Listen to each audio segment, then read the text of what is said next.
About this one is it is the first one that will be made into a television program, a 2-hour program that'll be coming up soon on NBC. And we're so happy to be here in New Orleans to talk with Barbara Cartland. You have, I know for certain, thousands of fans in our area because I have talked with many of them, and anytime your name is mentioned, everybody. Good. Well, I'm very glad to hear it. Is 18% of American women have read a Barbara Cartland. It's an enormous amount. It's very interesting. 18%. But I wonder, Miss Cartland, about your coming to television because normally writers, once it's sold to television or to the movies, they don't have very much control. But I have a feeling you're the kind of lady who's going to have some control. Well, it's in this contract I'm not allowed to interfere, but of course I've interfered. But actually, I'm so lucky because I came over in fear and trembling, quite frankly. And the whole way over on the Concord, my son said, "Now, Mummy, even if you're not pleased, you're not to say so because the Americans are sensitive and you mustn't upset them."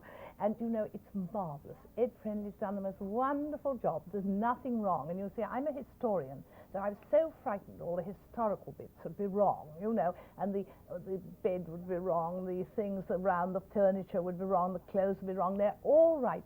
And he's done the most beautiful, sensitive, really exciting film, which puts over virginity in exactly its right form, which I never thought anyone could do on the screen. It's a very difficult thing to describe virginity, because it isn't just a physical thing, it's a mental thing. It's an innocence, it's a purity, which we all have at one time or another.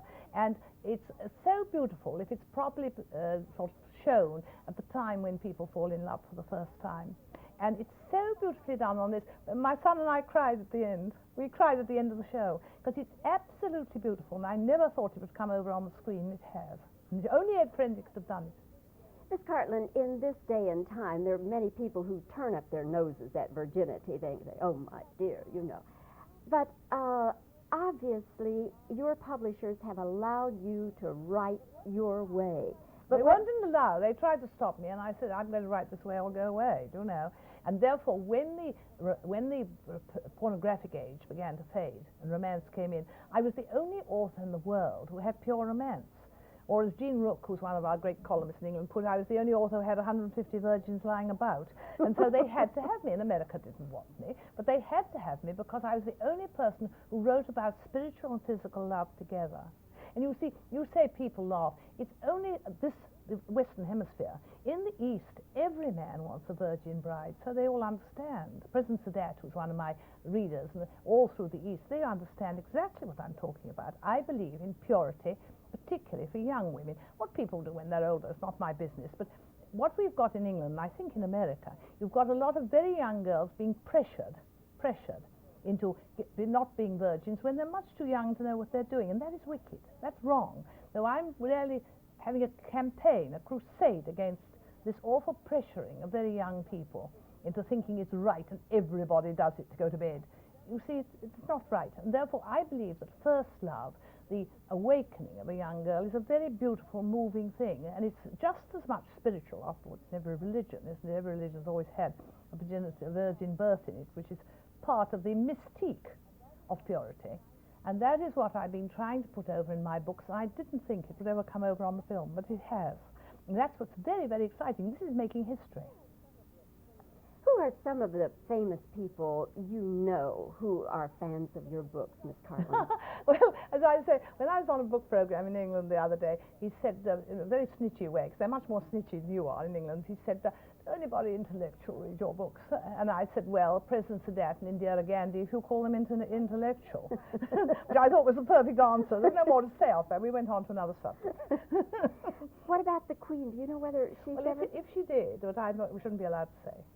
Oh, We're never really? allowed to make intimate remarks about the royal family. That is one of the rules in England.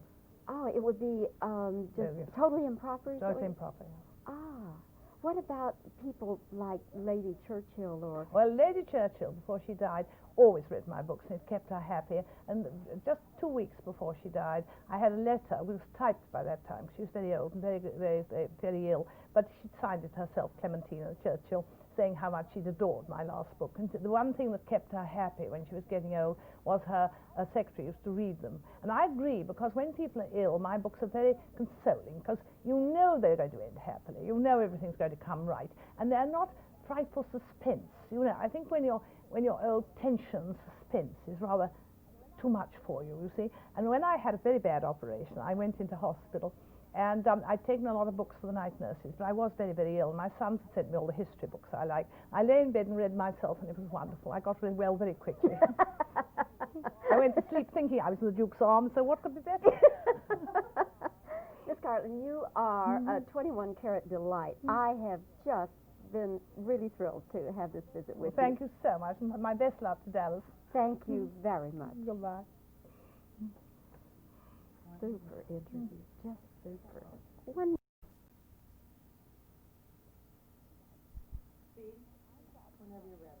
I'm Barbara Cartland, inviting you to watch The Flame is Love here on Channel 5.